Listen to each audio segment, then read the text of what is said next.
Este es el podcast Café con Rosa Liarte. Un podcast donde hablamos de educación.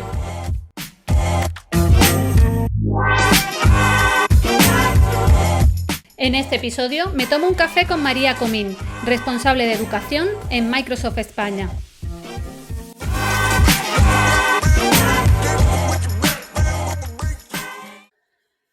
Nuevo episodio de Café con Rosa Liarte. Seguimos con el especial de tecnología educativa y la verdad que me hace mucha ilusión presentar a la persona que tengo hoy porque es una persona responsable dentro del mundo de Microsoft y además de ello mujer, que es lo que más alegría a mí me da, ver también personas femeninas en este mundo tecnológico y bueno, encantada de saludarte. Tengo conmigo aquí a María Comín. ¿Qué tal, María?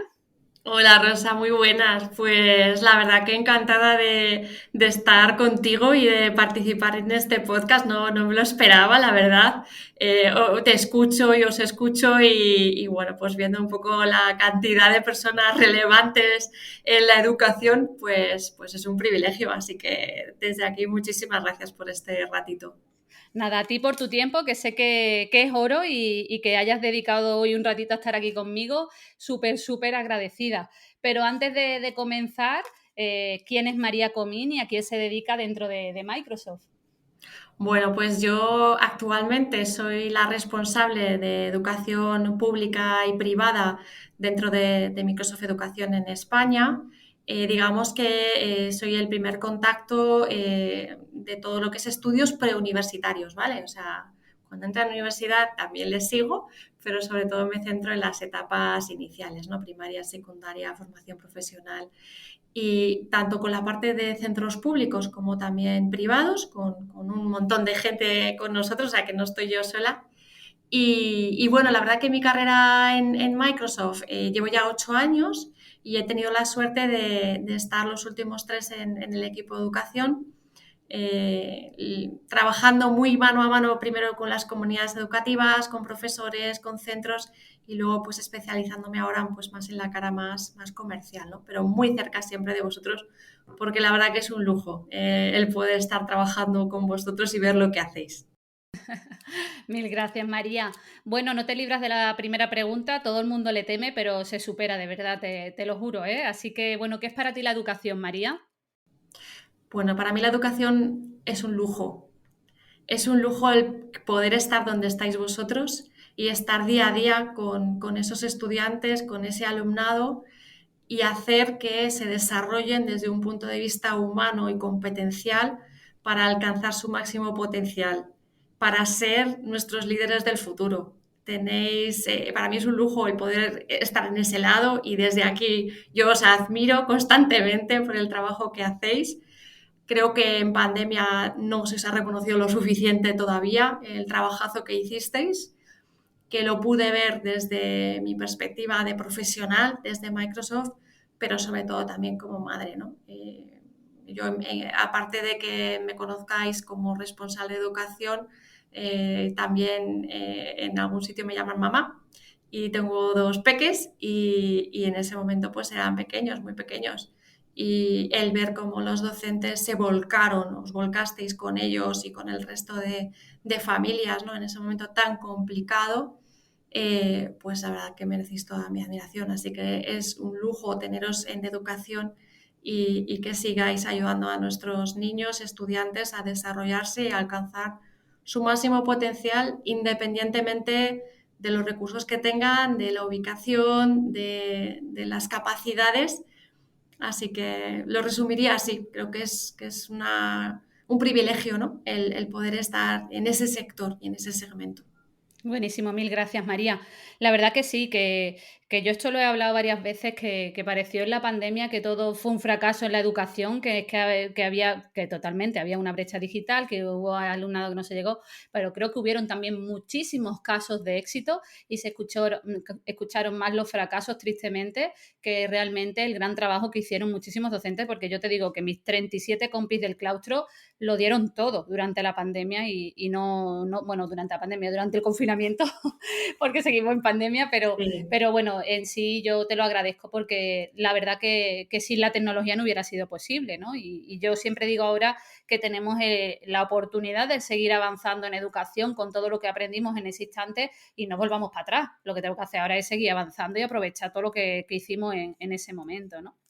Pero bueno, María, ¿qué importancia tiene la competencia digital? Enlazando con lo que te estaba diciendo, bueno, ¿cómo estáis viendo esa competencia digital por parte de Microsoft? Y bueno, para mí, yo sabéis que siempre lo llevo por bandera, creo que es esencial en este siglo XXI.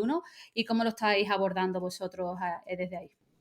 Pues continuando precisamente con lo que estabas diciendo, ¿no? En ese periodo de confinamiento hubo un momento de muchísima formación online y luego ya se ha mantenido en presencial o mixta, en la que los docentes habéis necesitado adquirir esa competencia digital, que no había otra forma de dar clase en ese momento, y estamos viendo eso, la necesidad de ir manteniendo e incluir todo ese aprendizaje en el día a día, ¿no? Creemos, y yo personalmente, que hay que aprovechar todo eso que se ha avanzado y integrarlo en el aula, es decir, que no sea, perdón, un aprendizaje online porque estamos en online, sino cómo podemos sacar el máximo partido a la tecnología y cómo podemos formarnos a nivel de docente para que sea un elemento más del aula, ¿vale? Ahí la competencia digital docente tiene que ir mucho más allá de introducir un documento, y no voy a decir el formato, ¿vale? Pero todos sabemos a qué nos estamos refiriendo, coger un formato que no puedes hacer absolutamente nada en ese documento y mostrarlo en una pantalla, ¿vale? Eso no es competencia digital, eso es mostrar un documento en la pantalla. Lo que enriquece es trabajar con esos documentos que sean colaborativos, que se pueda integrar transversalmente en el currículum o en la actividad que se esté desarrollando. El conseguir que el alumnado pues trabaje quizá en una metodología diferente, ¿no? Que sea un flipped classroom, que investiguen, que sean los protagonistas de su aprendizaje y que vayamos más allá, ¿vale? De tal forma que la competencia digital del docente conlleve una competencia digital del alumnado y prepararles para esas habilidades del futuro, ¿no? Hacia ahí es hacia donde creemos que están avanzando muchas instituciones, muchos centros, muchos colegios, muchos docentes, muchos claustros, y creemos que es la clave del éxito, ¿no? Obviamente, esto es un camino, ¿no? Y hay una variedad. La vida es muy diversa, las personas son muy diversas, el entorno tecnológico es muy diverso y los docentes también. Entonces, cada uno parte de un nivel. Lo que hay que hacer es ayudar a cada docente y a cada centro y a cada estudiante a que vayan adquiriendo las competencias pues en su itinerario personalizado.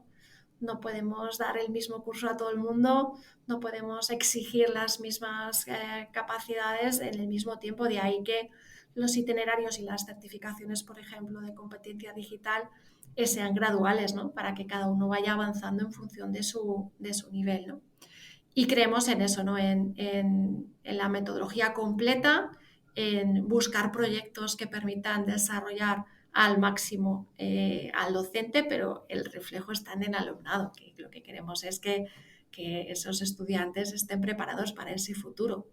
Van a ser nuestros futuros líderes, Rosa, así que tenemos la obligación de darles las mejores herramientas y de que estén preparados para resolver los problemas que tenemos en el mundo, que sean capaces de mediar un poco, ¿no? Y de resolver conflictos que algunos no tan líderes no son capaces de resolver. Entonces, tenemos una responsabilidad muy alta y quizá tendría que haber dicho dos palabras en cuanto a qué es la educación. Es un lujo y es una responsabilidad de formar a estos futuros líderes, ¿no?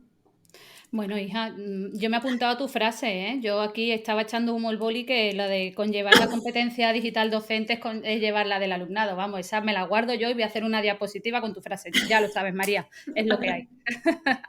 Pero sí, la verdad que es lo que dices, ¿no? Que es mucha responsabilidad porque es lo que hay, es que ha venido para quedarse y realmente me ha gustado mucho lo que has dicho también de adaptarla realmente a las necesidades, ¿no? Porque hay que hablar claramente, la competencia digital también aparte, hay gente que se le da mejor y hay gente que se le da peor, ¿no? Yo me he dado cuenta luego con el tiempo que digo, bueno, es que realmente tengo yo esta destreza que luego a lo mejor no la tengo corriendo porque yo me ahogo con mis pulmones y yo no tengo fondo en ese aspecto. Entonces, bueno, pues creo que claro, hay que aprovechar las destrezas que tenemos y a las personas que les lleve más trabajo, pues que se le pueda adaptar para que puedan llegar a alcanzarlo, ¿no? Y poco a poco conseguirlo, pues como en mi caso luego yo he conseguido hacer mucho deporte, pero a costa del sacrificio de poder ganar capacidad pulmonar, ¿no? Pero bueno, con todo esto, me han encantado las frases, María, nuevamente, pero en sí, ¿cómo se está centrando el proyecto educativo de Microsoft? ¿Cómo lo estáis llevando a cabo? Bueno, yo desde aquí lo que yo veo, ¿no? El empuje de Teams, que era un gran desconocido y de pronto está en todos lados. Así que, bueno, que nos cuentes un poco ese proyecto educativo que estáis avanzando. Pues sí, el proyecto educativo que estamos trabajando, basado en ese pilar, lo hemos ido un poco contando, aunque seguro si me dejas luego más tiempo lo desarrollo mucho más. Pues una idea que me encanta, ¿no? Es la parte de accesibilidad y de asegurarnos que cualquier estudiante pueda trabajar con la tecnología y que no haya barreras, ¿no? Hablamos de proyectos que sean totalmente inclusivos, en igualdad de oportunidades, para que todo el mundo pueda acceder. Es un proyecto que está destinado también, por supuesto, pues a preparar a esos estudiantes para las habilidades del siglo XXI y que estén preparados para entrar en un mundo laboral eh, con las necesidades que vamos a tener, no nos olvidemos, porque es que el mundo está evolucionando y las posiciones laborales que existen ahora no van a existir dentro de 20 años, ¿no? Entonces, con esa mira de prepararles desde el punto de vista de desarrollo de persona y desarrollo de capacidades técnicas y habilidades, va dirigido nuestro proyecto. Y luego, pues hablando también, por supuesto, de tecnología segura, accesible y que te permita desarrollar, ¿no? Digamos que esos son los tres pilares, ¿no? Accesibilidad, preparación para el futuro y tecnología segura, accesible y compatible, ¿no? ¿Esto en qué se traslada? ¿No? Vamos a decir, vale, muy bien, María, pero ¿esto qué es lo que es? ¿No? Pues cuando hablamos de tecnología integrada, bueno, pues por supuesto Teams, ¿no? Microsoft Teams es una herramienta que era menos conocida antes y ya hablamos de confinamiento, ha pasado ya más de 2 años, ¿no? Es verdad que en confinamiento hubo un desarrollo tremendo de la herramienta.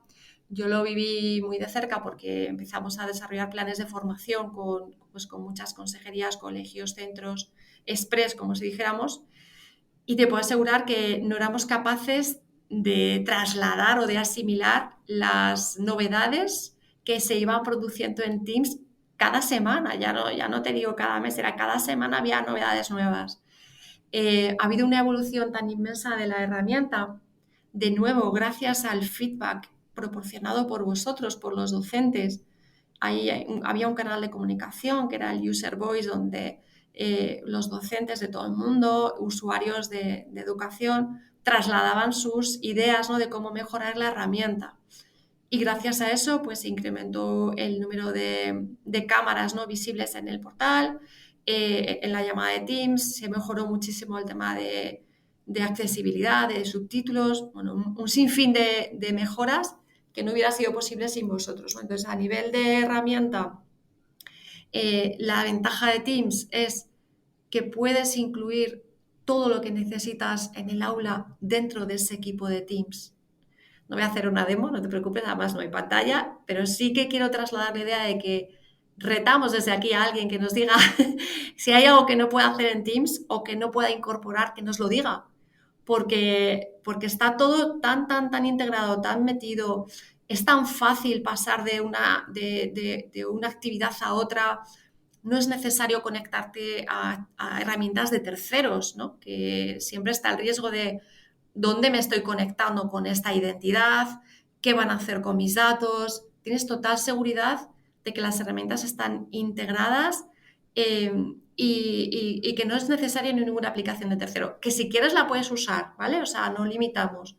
Pero que ahora mismo, pues con tu propia identidad digital de Office 365, tienes todas las opciones de colaboración, de trabajo en equipo, y de adaptarte a los diferentes escenarios, ¿vale? Trabajamos mucho con instituciones, con consejerías, con congregaciones, donde nos cuentan sus casos de uso, ¿vale? Pues cómo usar Teams en primaria es diferente a cómo usarlo en secundaria, pero es la misma herramienta. Claro, claro. Tú controlas las acciones que puedes llegar a realizar precisamente pues, para saber un poco cómo trabajar, ¿no? Porque es diferente. Pero hay casos de uso de todo tipo, ¿no? Entonces, el tener esa herramienta con esa potencia linkado a la identidad de Office 365 es muy importante. ¿Por qué recalco esto? Porque es una identidad educativa, ¿vale? Donde un estudiante con esa identidad no va a poder acceder a, digamos, aplicaciones comerciales. Y eso nos da una seguridad, vamos, impresionante, ¿no? El saber que con esa identidad Office 365 no va a poder crear una cuenta en sitios donde no queremos que esté un niño de primaria, por ejemplo, ¿vale? Por decirlo así, claro. Entonces, esa potencia que te da la herramienta, la verdad bueno, estamos muy agradecidos a todos los desarrollos realizados y de nuevo, pues ha sido gracias a vosotros. Hablábamos también de desarrollo de competencia, ¿no? De preparar a esos alumnos para ese futuro, ¿no? Pues hablamos de esa tecnología que realmente permita que sea el estudiante el creador de su aprendizaje, ¿no? El protagonista de su aprendizaje. Aquí el protagonista es el estudiante. Apostamos por tecnología y aquí he hablado de dispositivo, donde podamos desarrollar al máximo sus capacidades, ¿no? Y aquí pongo un ejemplo muy claro, ¿no? En un dispositivo donde tú puedes instalar software y puedes desarrollar acciones y actividades, te da un margen de trabajo muchísimo más grande con ese estudiante. Cuando le damos un dispositivo donde apenas pueda con un navegador realizar ciertas acciones o trabajar solo en la nube, pues estamos limitando la creatividad, estamos limitando el desarrollo de la competencia digital de ese estudiante, de esas habilidades del siglo XXI. Entonces, creemos que esa tecnología que permita crear, ¿no? y que les permita ser los protagonistas, pues es fundamental, ¿no? Hablamos Subrayo también... subrayo Dime, cada una perdón. de tus palabras, ¿eh? Estoy totalmente de acuerdo, te estoy dejando, pero que estoy, que estoy totalmente de acuerdo y me gusta Igual me mucho lo que enrollo estás mucho, diciendo. Rosa, y estamos No, aquí no, aburriendo a que te he cortado, personas. termina de decir lo que iba a decir, hija, que creí que había acabado. No, un poco por contarte un poco el proyecto, ¿no? Pues hablamos de tecnología que te permita personalizar el aprendizaje. Porque como bien decíamos, en competencia digital docente, pues esto se trata de ir avanzando en función de cada docente y yo me pongo en el lugar del docente, ¿vale? Ahora, y no he sido profe, ¿vale? Pero intento siempre llegar ahí porque se descubren muchas cosas, ¿no? ¿Qué pasa cuando estás en primero de primaria, que acaban de salir de infantil y empiezan con lectoescritura, ¿no? Lo importante que es, y tenemos 5 niveles de lectura diferente en clase. ¿Cómo aborda el docente el reto de mejorar la lectura en voz alta en ese aula, ¿no? Porque sí, en las reuniones de padres, y ahora me pongo del otro lado, nos dicen siempre, tienes que leer 15 minutos todas las noches con él, no sé qué. Y yo lo hago, ¿eh? Y además ellos me lo piden, pero bueno, no podemos dejar tampoco en manos de familias, ¿no? O sea, hay que hacer un proyecto común. ¿Qué pasa si ese docente no tiene el tiempo? Porque no lo tenéis, de estar media hora con cada alumno leyendo o 15 minutos. Es Que va. imposible. Bueno, tú pones el ejemplo de primaria, pero a mí me viene en secundaria, que yo no soy profe de eso, pero de idioma. Es que en clase de inglés, que he entrevistado a profes de inglés, lo mismo. Hay niños que tienen un nivelazo de inglés y otros que no tienen ni idea. Entonces, lo mismo, te encuentras, además de las dificultades que tiene cada alumno o alumna en sus necesidades reales, luego en los niveles que tienen de la materia que estás dando. En este caso, como tú estás poniendo el ejemplo de la lectura, pues se lo encuentra un profe de inglés, de francés o de lo que sea, ¿no? Exacto. Entonces, el aprendizaje o digamos que el desarrollo de cada estudiante tiene que ser totalmente diferente si queremos llegar a alcanzar el máximo potencial de cada uno, si queremos llevarles a todos al máximo, ¿vale? Y aquí es donde entra en juego toda la parte de aprendizaje personalizado e inteligencia artificial, por supuesto, en entorno totalmente ético, donde para nada, y lo recalco así porque en algunos casos se oye, no, es que al final los profes no van a ser necesarios. Vamos a ver, es que os necesitamos, es que sois la base y la conexión con ese alumno por entender qué le está ocurriendo. Pero si os damos herramientas para que podáis personalizar, que podáis enviar tareas de progreso de lectura individualizadas a cada estudiante para que ellos puedan practicar en casa. Se graban el audio, puede ser audio o vídeo, pero bueno, si queremos solo audio también. Y esa herramienta le dice al estudiante el porcentaje de aciertos que ha tenido en ese fragmento de lectura, las palabras en las que ha cometido más errores, si la entonación es la correcta o no. Y esa información le llega al profe cuando está revisando la evaluación del progreso de lectura de cada estudiante, va a ir viendo el progreso que va teniendo y le puede generar incluso retos para practicar las palabras que le han resultado más complicadas. Y eso está integrado en Teams. Y eso está integrado e individualizado para cada estudiante. Y lo tienes en varios idiomas. Y lo tienes en ucraniano, Rosa. Qué puntazo, más con el tema ahora de Ucrania.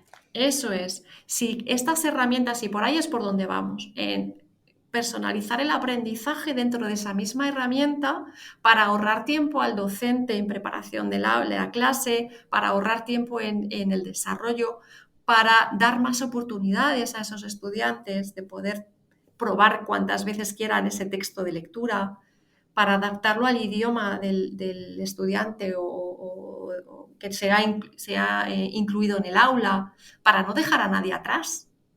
Ese es el poder y hacia dónde vamos de personal de aprendizaje. No digamos más en tema de accesibilidad, pero es lo que nos hace, ¿no? Creer que la tecnología pues cada vez tiene mucho más poder y tenemos esa responsabilidad y estamos trabajando en esa parte de desarrollo de inteligencia artificial aplicada en aprendizaje personalizado, ¿no? Pues para dar las máximas oportunidades.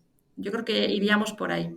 Qué guay. Bueno, en sí me estás tratando ya lo siguiente que te iba a preguntar, el cómo le estáis dando sentido a la tecnología. Creo que por ahí atas cabos con lo que querías decir. No sé si te queda algo en el tintero. Sí, no, hablamos de integración, ¿no? De que está todo integrado y además cada vez hay muchas más integraciones de herramientas de docentes que se usan en el aula y que cumpliendo pues con nuestro mensaje también se están introduciendo, ¿no? Entonces dentro de Teams pues las integraciones que tienes con herramientas como con Spassel, que ahí yo creo que tú tienes mucho más que Sí, decir sí. que yo. De hecho, la probé en beta y estuve trabajando en ella y era una pasada. De hecho, hubo una primera fase de esa integración y luego hubo una segunda y no tuvo nada que ver. O sea, cómo evolucionó y se estuvieron en contacto con Microsoft y luego vi los cambios y era una pasada, que luego ya saqué el tutorial. Y es que la integración es completa, es que dentro de Teams tengo el propio Edpuzzle, o sea, es Eso una es. pasada. Y no me tengo que ir a Edpuzzle para algo, no, yo lo que comprobé es que se había conseguido la integración total. De hecho, al principio no, pero luego se ve que estuvieron en contacto y ya nos avisaron de desarrollo y me dijeron, Rosa, prueba. Yo ya ves, yo que me gusta a mí todo esto y fue muy guay y la verdad que está muy conseguida y como Puzzle un montón de herramientas ahí ya Eso insertadas. es.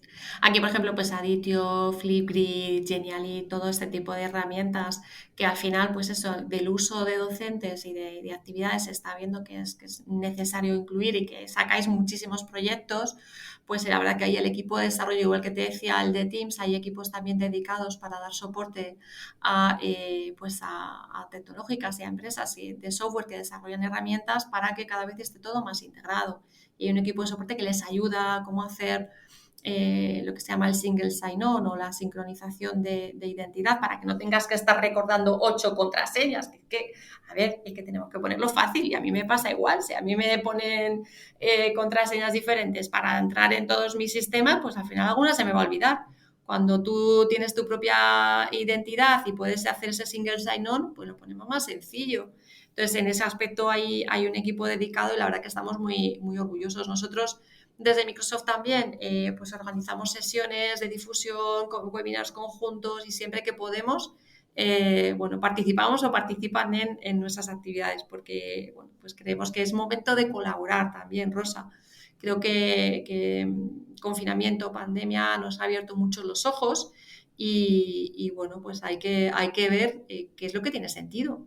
Y si algo nos funciona y está perfectamente coordinado todo, funciona a nivel de seguridad y funciona para los docentes, yo siempre los digo, no cambies. Ahora, si ves algo que es nuevo, que sí que te interesa, que mejora y que te da esa capacidad de análisis que no tienes ahora mismo, pues pruébalo, porque igual te estás perdiendo algo.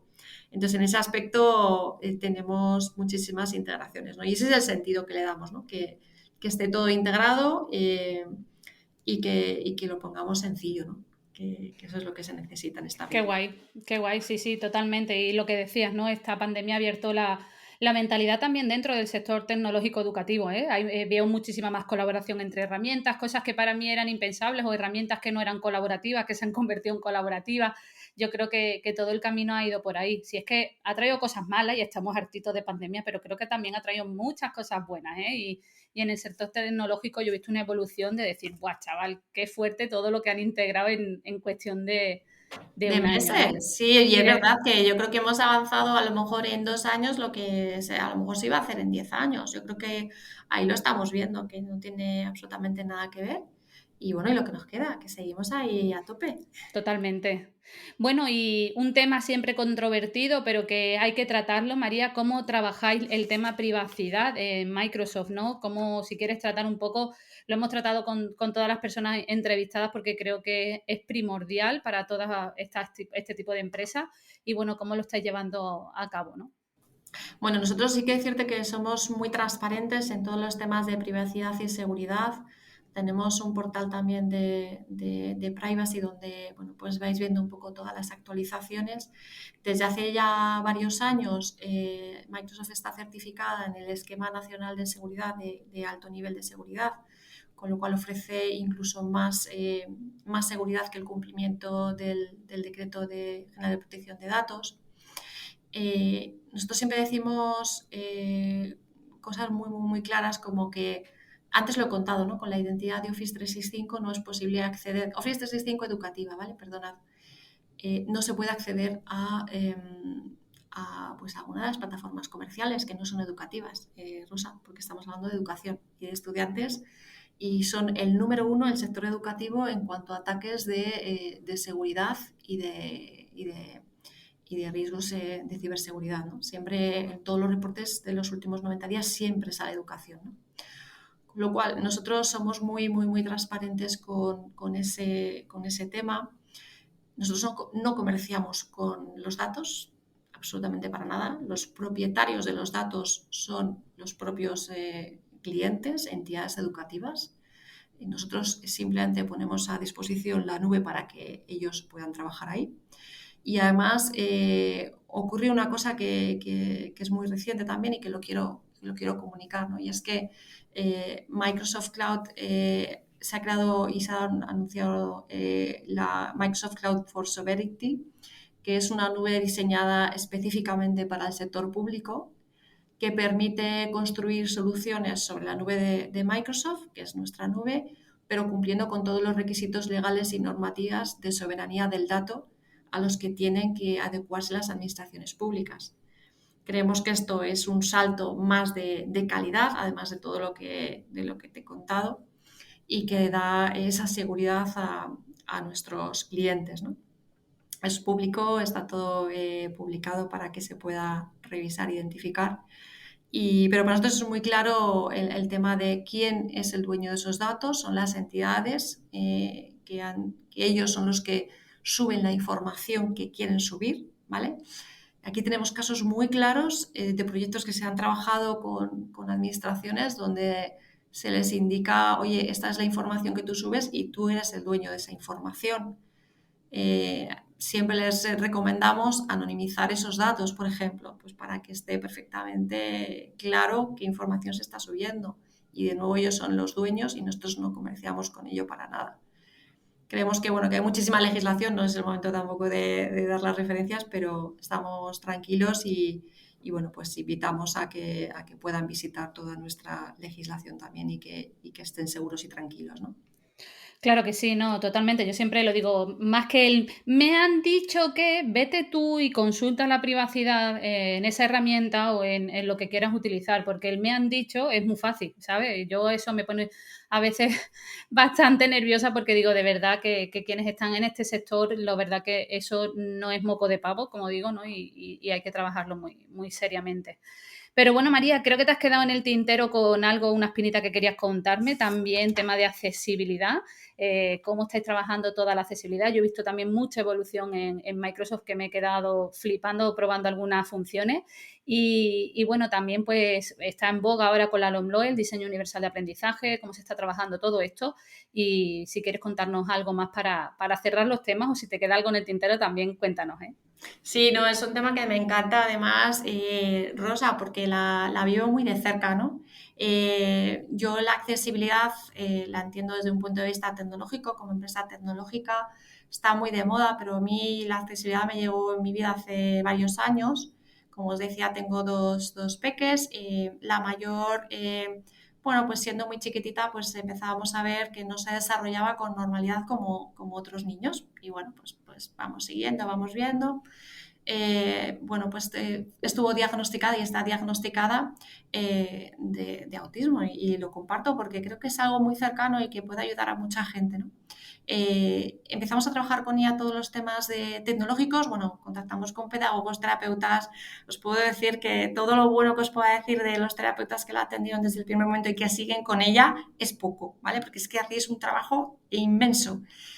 Y es ahí donde ves realmente el impacto que tiene la tecnología cuando una discapacidad invisible aparece en tu vida.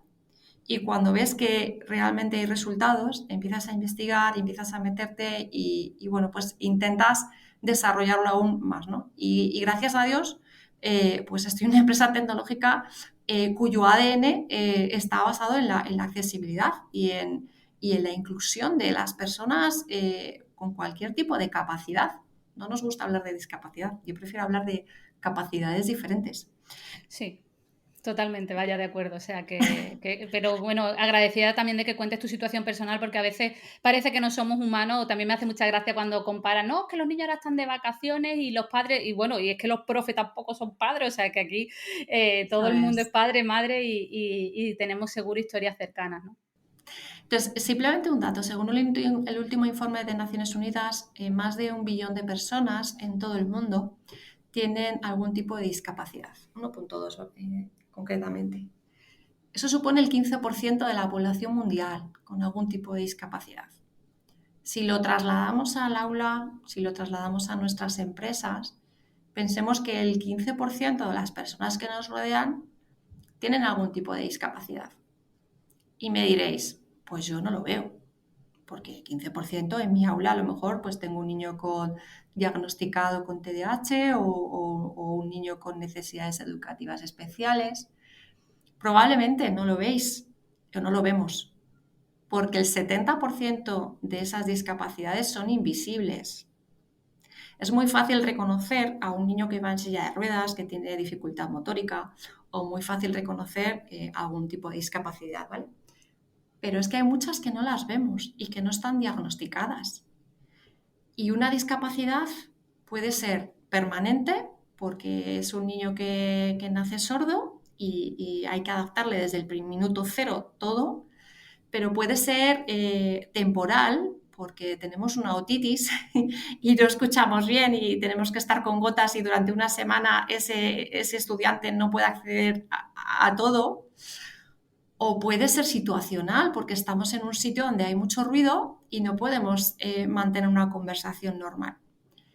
Si tenemos una tecnología accesible desde el minuto cero para cualquier persona, en cualquier momento y sin tener que identificar si tiene algún tipo de discapacidad, estaremos siendo capaces de llegar al 100% de la población.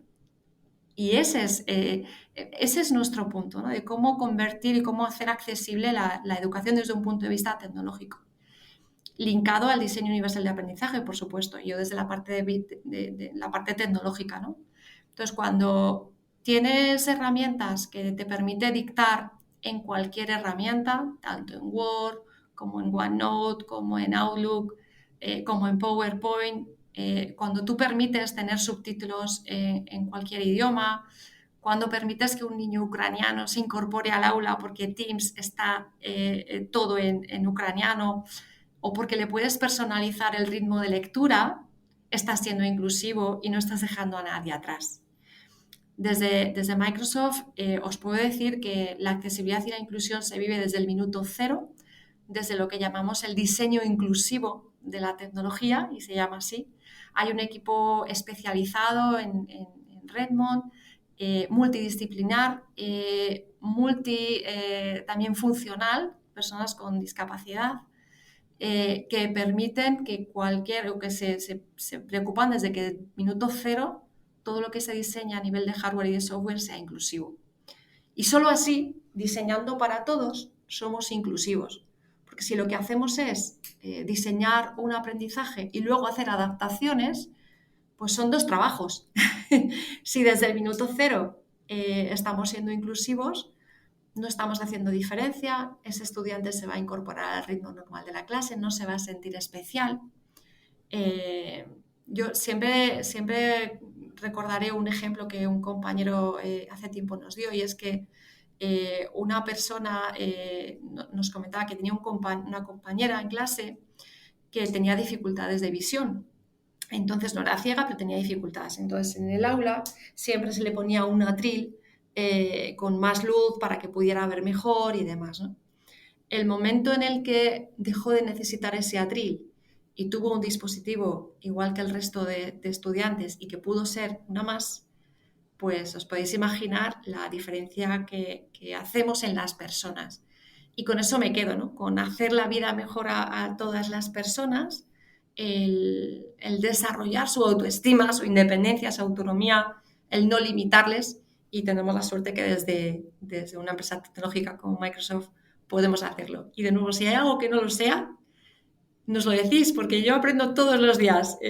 Recientemente estuvimos con una sesión de asesores tiflos y profesores de la ONCE, y nos comentaban alguna cosa y rápidamente nos hemos puesto a verlo y a buscarlo y a dar la respuesta, y si no, lo reclamamos, porque vosotros estáis al pie del cañón y sois nuestros termómetros, y gracias a vosotros pues podemos cambiar las cosas. Así que no dejéis de darnos feedback.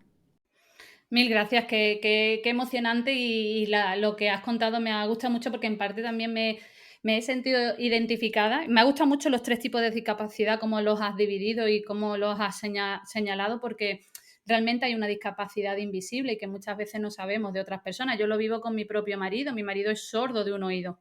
Y es lo que parece, bueno, pero escuchas por el otro, pero conlleva que si lo llamas desde atrás, o sea, si tú lo llamas a lo lejos, él no sabe por dónde viene el sonido, no lo distingue, no es capaz de saber, se pone a dar vueltas sobre sí mismo y no te encuentra, que te ríes, ¿no? Pero bueno, que es así. Y luego hay muchas limitaciones con eso, simplemente el hecho de llevar los cascos, claro, tú das por hecho que si le estás hablando, él te va a escuchar al estar entrándole el audio por un oído, claro, él ya anula. Y esto mismo pasa en un bar, como haya mucho ruido de fondo, mi marido es incapaz de tener una conversación, es incapaz, o sea, es que no puede porque no termina de escuchar. Y claro, hay gente, es que tu marido está muy seco toda la noche en la cena. Y claro, si lo que hay es una reverberación en el local y lo que te ha, es que no contéis con él porque no es capaz de poder hablar, ¿no? Parecen tonterías, pero son cosas que también a veces he trabajado mucho con él para que lo diga, ¿no? Mismo, te digo tontería, pero jugar al pádel. Claro, él no escucha nada por el lado izquierdo. Si a él le dicen de ponerse en el lado derecho a jugar en el pádel, da por hecho que todas las indicaciones que tú le digas a mi marido es mía, no se entera, es que no la escucha. O sea, es como... y hay momentos porque viene, nada, es que este compi me dijo de jugar a la derecha, pero chiquillo, dile que no te enteras, que es que no escuchas por la izquierda. Y claro, eso lo ha ido trabajando, pero él, la frustración que ha llevado desde chico, lo ha ocultado, y es como, no tienes que ocultarlo, tienes que decirlo, eres normal, y lo único que pasa es que tenemos que adaptarnos también a tu realidad. Y esto mismo a él le ayuda mucho a la tecnología también, porque el mismo hecho de escuchar por estéreo a él no le vale para nada, y él necesita el mono para poder escuchar todo bien por un oído. Y parecen tonterías que dicen, se evoluciona, pero también hay que pensar que hay gente que a lo mejor no necesita tanta evolución y conseguir esto, ¿no? Así que me ha Totalmente. gustado mucho. Y parecen tonterías, pero de verdad he tenido alumnado así y es muy difícil ponerte en la piel de otro, sin tenerlo, pero creo que lo vivimos todo y eso es importantísimo. Así que bueno, me ha encantado mucho lo que has contado porque sí, porque lo he vivido también con alumnado y lo vivo en mi día a día, y hay veces que tengo que estar bajándole el Es que es volumen de la así. tele. Y Tengo cada que vez estar... hay más, y cada vez hay más. Entonces, yo creo que hay dos labores ahí muy importantes. Una es la accesibilidad y la otra es la concienciación y el no ocultarlo. O sea, no hay que Eso lo he ocultarlo. tenido que Hay trabajar que yo con mi marido, concienciar, hay que Sí. socializar, claro, o sea, pero tanto con ellos como con el entorno, ¿no? Entonces, bueno, ahí ya tengo mil historias de concienciación. Parece que soy la madre coraje también a veces, No, pero es que hay que pero hay que hacerlo. ayudar y hay que concienciar. Es que hay que hacerlo, es que yo hay momentos que he tenido que ser yo la que se lo he dicho, a ver, que es que no escucha, es que no hay manera, porque Sí. bueno, también pues hay veces es que se mofaban de mí, vale, lo hacían con 10 años, pero que la sociedad ha cambiado, hijo mío, pero que creo que también eso causa trauma en personas y que luego conlleva que sigan así, pero bueno, yo creo que la tecnología está de nuestra parte para eso, para lo que tú has dicho con esa historia final, y me quedo con ello, ¿no? Que vamos a conseguir un mundo más inclusivo gracias a eso, ¿no? Y que no solamente es una tecnología invisible, sino que también tenemos discapacidades invisibles y que tenemos que hacerlas ver, ¿no? Así que, bueno, María, no sé si te quedas con algo en el tintero que añadir, si no me voy a las preguntas finales. Yo creo que ya las preguntas finales, porque si no, aquí nos tiramos otra hora, de verdad. Ya ves, te digo que tengo 2 páginas de apuntes tuyas, ¿eh? O sea que brutal, vaya, yo me he quedado muerta hoy. Así que, bueno, María, pues para conocerte más en persona, aunque hemos contado historias personales, ¿cuál es tu plato favorito de comida y un lugar que te guste visitar o que nos recomiendes dónde ir? Aunque tú estás en Madrid, a ver lo que nos cuentas. Yo estoy en Madrid, pero os voy a decir que no me gustan nada los callos, lo siento mucho, es un plato típico de Madrid, pero no me gustan. Pero me quedaría con algo que más que la comida también es el sentimiento y la necesidad también de volver a hacerlo, ¿no? Y es comer el típico bocadillo de calamares en la Plaza Mayor. Es algo muy, muy, muy, muy típico y la verdad es que se echa mucho de menos, Rosa. Así que vamos a ver si Claro que estas sí. Navidades nos tomamos un bocadillo de calamares, ¿no? Yo encantada, vamos, ya te digo a mí, lo que me gusta a mí una fritura de pescado, me da un bocata calamar y la más feliz, pero fíjate que yo eso lo conocí en Madrid, aquí en Fuengirola, plena costa, que te hinchas de calamares y sin embargo en bocata aquí no se sirven, siempre me llamó la atención, pero oye, que están ricos, Sí, ¿eh? no sé cuál es la razón, pero sí, sí, la verdad que sí. ¿Y ese lugar? Y el lugar, pues es verdad que llevamos tiempo sin poder hacer muchas cosas. Hay un lugar donde siempre volvemos. Yo iba de niña y luego me casé y mi marido y sus padres tenían un apartamento en el mismo sitio, entonces soy incapaz de pasar un verano sin pasar por la playa de San Juan de Alicante. Es una paz, una tranquilidad. Es verdad que hay momentos así de mucho jubileo, de mucha gente, pero es una playa inmensa, muy tranquila, me trae recuerdos muy bonitos de mi niñez. Y, y bueno, pues es un lugar que en agosto hay mucha gente, pero si vas en junio está todo mucho más calmado, ¿no? Y la verdad que el mar siempre me ha relajado muchísimo. Así que por motivos personales, familiares y luego cuestiones de la vida que continúo llevando a mis hijos ahí, pues yo os recomendaría visitarlo. Pues con eso nos quedamos. De hecho, el Levante siempre tira a los madrileños y aquí en Fuengirola tengo todo esto lleno de cordobeses y los sevillanos van para Huelva. Eso es inevitable, ¿verdad? Así que ya aquí le dicen, no sé si lo saben, Fuengirola le llaman la playa del sobaco a Fuengirola porque todos los cordobeses levantan la mano y se saludan. ¿Qué pasa? ¿No? Y ahí están todos los cordobeses. Así que, bueno, el Levante es madrileño también. Yo creo que ahí hay una Y parte. Y sí, es una playa muy, muy bonita, que me he recorrido toda esa zona en furgo y la verdad que es desconexión total. Además, el agua está más calentita por esa zona. Y hay sí, días que como venga del estrecho, madre mía, ¿quién mete aquí un pie en el agua, no? Bueno, María, yo te estoy eternamente agradecida por tu tiempo. Ha sido un podcast súper, súper enriquecedor. Es genial poder ver vuestro punto de vista y nada, mil gracias por haber participado hoy. nada a ti, Rosa, y de verdad que un lujo poder estar aquí. Desde aquí, nada, pues saludamos a todos los docentes, mucho ánimo, mi más profunda admiración por todo lo que hacéis, habéis visto un poquito también por qué, y nada, que nos vemos en la siguiente. Mil gracias. Un beso, María. Un beso.